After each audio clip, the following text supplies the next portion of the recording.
Human trafficking happens every day, sometimes right in our own neighborhoods, and we don't even notice it. A woman who spent more than a decade being trafficked in the Bay is now doing something about it.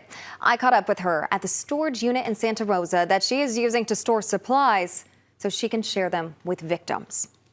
I was trafficked when I was 15, and I had 3 different traffickers. So I was trafficked in San Francisco and San Mateo County for about 12 years. Elizabeth Quiroz reaches out to people who are victims of human trafficking, prepping essentials to deliver to them. Essential needs for somebody that's, for their everyday life, if they need whatever they need in here. We have wallets, there's condoms for protection. And Elizabeth does this now because she spent her teen years learning about life the hard way. The first one was a boyfriend. We call that Romeo Pimpin'. The second one came, she was a woman, and I thought she was my friend. And my third trafficker was my drug dealer. And that third one is what really started a dangerous cycle. I was a drug runner, and so he would give me a large amount of drugs to sell for him. And every time I got arrested with the drugs, I would have to go do my time and get out and be in debt. So it was like I was constantly in debt with this man. And I had a lot of fear because he was part of a gang. And so basically, but I was also an addict. So I was trying to supply my own addiction as well while surviving, making money, and doing whatever I can. In her case, dealing drugs was better than the latter of what seemed to be her only options of survival. Because when I was being sold to purchasers, I was making money, but that money wasn't mine. It was being taken. And I felt like a rose, and I was dying every time. A rose petal fell off every time, and I literally had to detach when I was being raped by these men.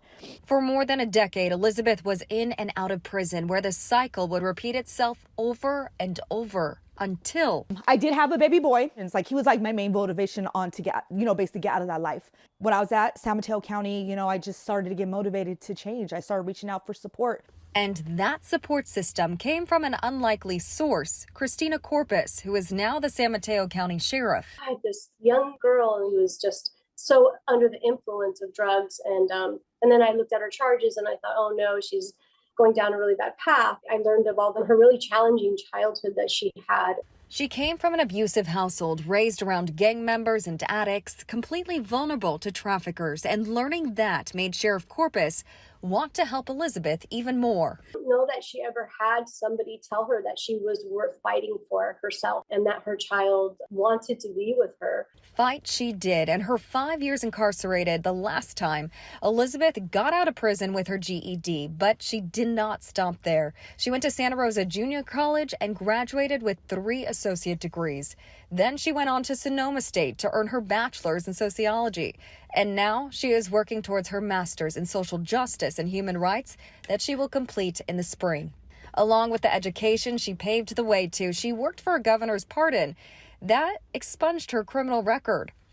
But this would be her greatest victory. She fought and got her little boy back after a 9-year-long separation. Now happily married and reunited with her son through her nonprofit organization Redemption House Bay Area that she started with another survivor. She connects to women who don't know any other way. When you assume that they're choosing to stay in that life, or they're put themselves there, so they just need to, that's their own fault. That's not how it goes.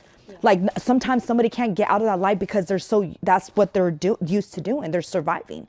Elizabeth uses the light she has gained from her journey. And that's why I'm doing what I'm doing, to give hope to others that they can overcome that. They don't have to be defined by their past. Their past does not define who they are today. And because of what they've been through, they have so much potential. To shine on victims so they too can become a survivor.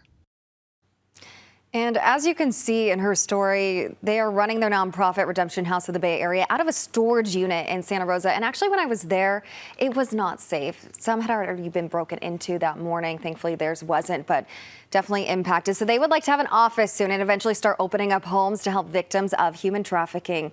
They can really have a big impact here. And you can support Elizabeth and Redemption House with a fundraiser happening this Saturday in Sonoma County. It's going to be absolutely beautiful event and for a great cause. I have all those details for you on KPIX.com. All right, let's take a look at our Money Watch report now this morning at 6.